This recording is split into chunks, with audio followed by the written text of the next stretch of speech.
maybe you could just explain a little bit about your path, and you've been on this path of health and wellness your whole life. How did it start, and how did you come to do the work that you do today?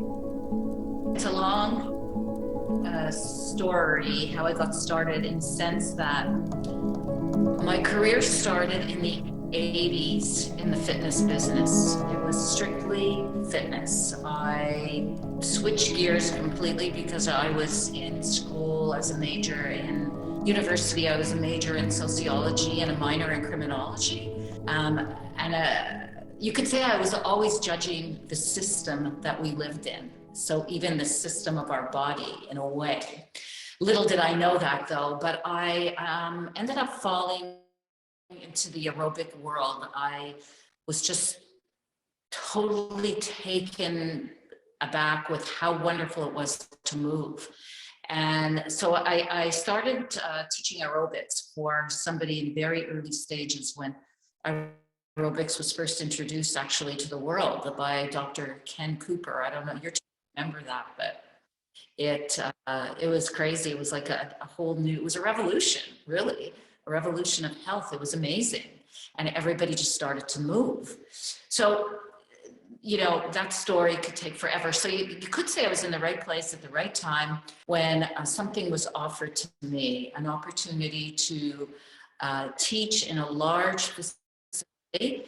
But the stipulation was that they send me off to school to learn, because I really didn't know anything about movement in those days. I just kind of went with what I heard and what I felt was natural. Anyway, long story short, I took them up on that offer. I went back to school for exercise science, and then the rest is history. I ended up opening a gym in the 80s with another woman, when in those days there weren't many co-ed gyms. They were kind of not even around. And then I recognized that aerobics is wonderful, but what about strength? And I ended up competing in bodybuilding. And then in 2001, on my own, I opened up a personal training studio. And in those days, again, personal training was very young here in Canada. It was just really starting. But I had since been traveling to the States, learning and growing more and more in my field. And I also ended up starting an exercise product distribution company at the same time. And which actually started with one band in my basement, a little rubber band that grew to over 600 products. So for 12 to, many, many years, I was operating a personal training studio and running this exercise product distribution company. And then I lost my mother suddenly one day. She suffered a heart attack and a stroke, and it was my first experience with hospital life. Well, in between all that, I got married and had 2 boys. So children at the time. And although I gave birth in a hospital, I never really spent time caring for somebody not well. That was a horrible eye-opener, as hospitals are clearly not designed to help people heal with good food, good communication, and a good environment. And that was clear to me. So my mother lasted there for a month. I lost her, and I had a lot of questions. And then, I was personally training all these people, and again, I couldn't answer some deeper questions. They would go to the doctor and find out they were low in iron, or suddenly their blood pressure was up, or they had high cholesterol, and I didn't really know what that meant. So I thought, there's more to learn about our bodies. And I had heard, and I'm going back now, let's see, this was in the very early, so this is around 2001, 2002. And in those days also, there weren't as many healthcare practitioners as there are now, osteopaths, naturopaths, homeopaths, different types of massage therapy. They weren't a household word like they are now. But I had heard about a naturopath that came to my world at the time. And I went to see him, and he blew my mind. He totally introduced me to a whole different way that our bodies work from a cellular level. And he introduced me how amazing our bodies are if we give them the chance to heal on their own without pharmaceuticals. And so this was a huge awakening for me. I started going completely organic, and this was around 2004, eating organic food and trying to be as close to nature as possible. And then I decided that, you know, I needed to help people. So I went back to school for naturopathy in 2008 and graduated in 2011. Yeah. And then I was like, oh my God, everyone needs to hear the truth about how terrific our bodies really are, and how resilient, and how much they can put up with, and how much they can change. So I wrote my first book. I have it here, actually. My first book was published in 2016, 17, and it's called Let's Practice Health, Learn Why Your Gut is the CEO of Your Health, because it truly is. And I wrote that book to get the word out. And also at the time I was working with clients who were suffering with chronic disease, such as cancer, diabetes, autoimmune issues. And they were willing to share their stories of how they changed and were no longer suffering. So that was huge. So I wrote that book and started my practice. Well, shortly before that, my brand now is called Live the Wow, which stands for Live the World of Wellness. And I still train people. I counsel people. I help them heal. I help them clear their minds and not get stuck. Anyway, maybe I'm rambling on now. Maybe. No, I think that's great. I really asked me how I got started. Well, that's how I got. That's a great summary of how you came to the point that you're at now.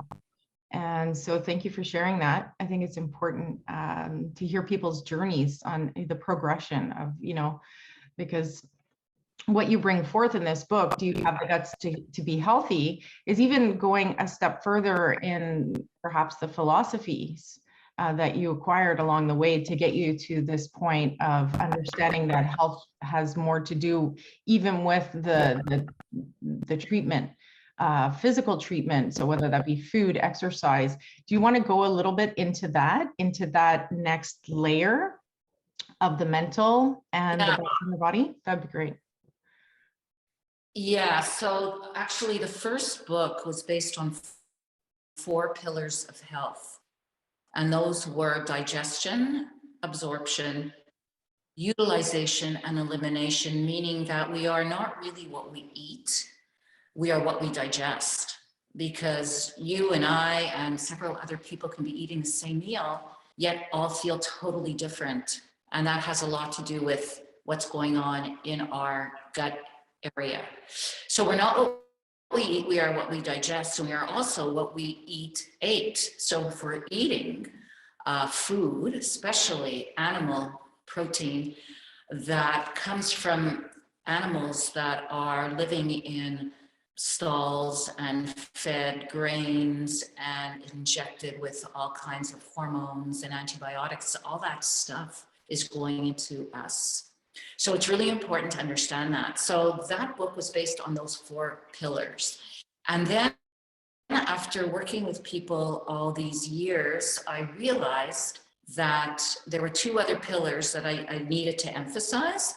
And also I started to understand, well, because, you know, when we know certain things and we are so eager to help in any field, we can't understand why people don't listen. But it's hard to change. And a lot of people, they'll come to see me and they're feeling so not well.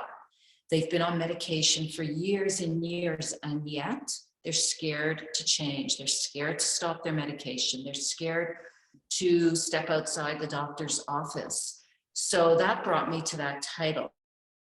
of do you have the guts to be healthy? That play on words a little bit. And I furthered those 4 pillars to 6 pillars, starting with how we think, because health certainly begins in the mind. If you're not ready to change, it's not going to work, right? You're not going to feel like, I notice that people will come in and they're all excited when they're in front of me, and yes, I'm going to do this. Yes, I'm going to change. And yes, but their why isn't exactly in check. They don't really have that why, that reason narrowed down enough, and they're just not ready. They're scared. So the mindset is huge. So that's my first pillar in this book. And then, of course, digestion. It's so important that everybody understands the journey the body goes through with digestion.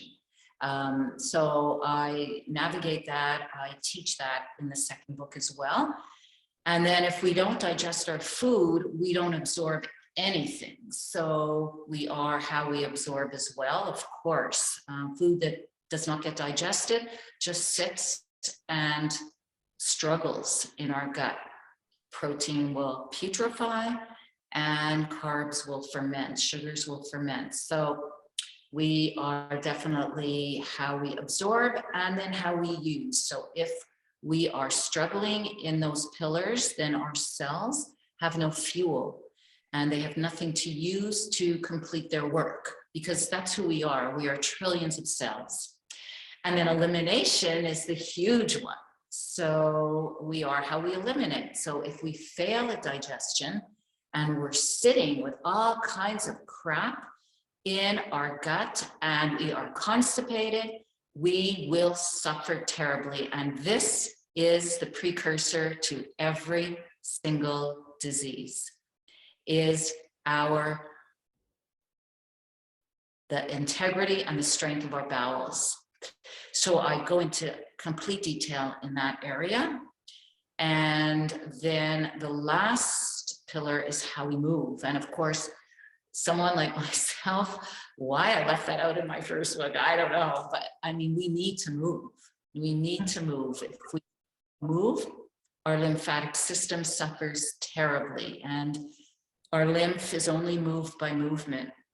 And the lymph flow, the lymphatic fluid, is responsible for eliminating all the crap. We call it the septic tank of the body. So movement is huge and people need to understand that. So I go into detail in that area as well. Yeah. So that's the difference between the first book and the second book, are those two extra. Yeah. And the lymphatic system is responsible to take care of the immune system, right? So this is directly connected to being able to fight off anything coming in from the outside or anything building up from the inside. Yeah, our immune system, of our immune system is in our gut. That's truly where it is. These are the soldiers. This is our army. And if our gut flora, if our microbiome is in trouble, then we are going to be weak. You're going to be weak. Another question that I have for you is, you mentioned like this next layer is, people not being ready. What do you think some of the major reasons contributing to that factor are for people, and how can they address that layer of their health, the attitude and the readiness to start taking care of themselves? Okay. I think a big part of that is that there's so much information out there. I think that Google is a big one. I think people get scared. Initially, they get scared. They have a diagnosis, they get home. They don't want to listen to the doctor necessarily. So they start Googling. And if you Google, it's interesting because I always say to somebody, if you're coming to see me, you need to trust me.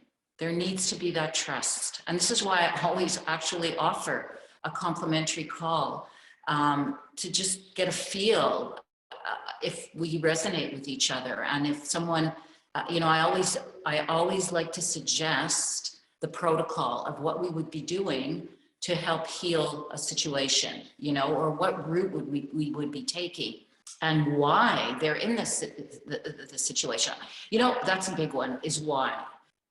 I think too many people don't understand that the why is extremely important. You just don't happen. I can compare it to what's happening right now. People are living in fear now because they think they're going to catch the virus. Well, if your immune system is weak, you can be in a room with other people and you will catch their cold. But it's not really catching the cold catches you, because if you are full of microbes, the microbes that are floating around in the air are going to be attracted to you. But if your gut health, if you are very alkaline and clean inside, and you don't have a lot of sugar to offer or a lot of crap to offer these microbes, they're just going to look somewhere else. So this is what I'm struggling with right now, is trying to explain to people why they should not be living in fear. But that's a whole other topic. Getting back to your question, I'm sorry, I got a little sidetracked in this sense, but people, they're always searching. They're always searching. They get confused because one person will say this, one person will say that. Google will give you a million different answers. There is so many protocols that are not to be trusted whatsoever. A lot of people are looking for the magic pill, not that it's a lot of work to be healthy, but it's not by taking a pill, for sure. There are dietary changes that have to be made. I work with a lot of herbs in my practice. I'm a herbalist. I have my own line of products, and I put everybody on a gut health formula, which I've been taking for 15 years, just as a practice of health. So it's just, and some people think, oh my God, it's disgusting. I don't want to drink that. Well, it's not disgusting, actually. It tastes like nature. It tastes like the earth. But a lot of people, they're just stuck. They're just stuck. A lot of it has to do with confusion. A lot of it has to do with thinking they won't be successful. And that's why support is so important. I had seen an experiment at one point where they put a bunch of people in a room, and they exposed them to the same viral load, and not everybody was susceptible to actually catching it. Even when they inserted the virus around the nostril, not everyone would get sick. And I think you made a really important point that, people have to understand that we are responsible to a large degree on whether or not we are going to be attracting that or being able to protect ourselves against it. So I'd love to keep you to ask you more questions. I know that we can get into a lot of different things. So perhaps I can have you back another time, and maybe we can have a part 2 to this, because I would love to get into the biology of beliefs, which is, I know you have a lot to say on that as well, which is even the next layer beyond health, and discuss a little bit more. So thank you so much for coming on and sharing your knowledge and wisdom. I think it's a really important time for people to really start paying attention to what's going on in their body, taking responsibility for this. So bringing this forward for people is key right now. So thank you very much. And if anyone wants to get a hold of you, I'll be sharing all of your information in the link below. Thank you.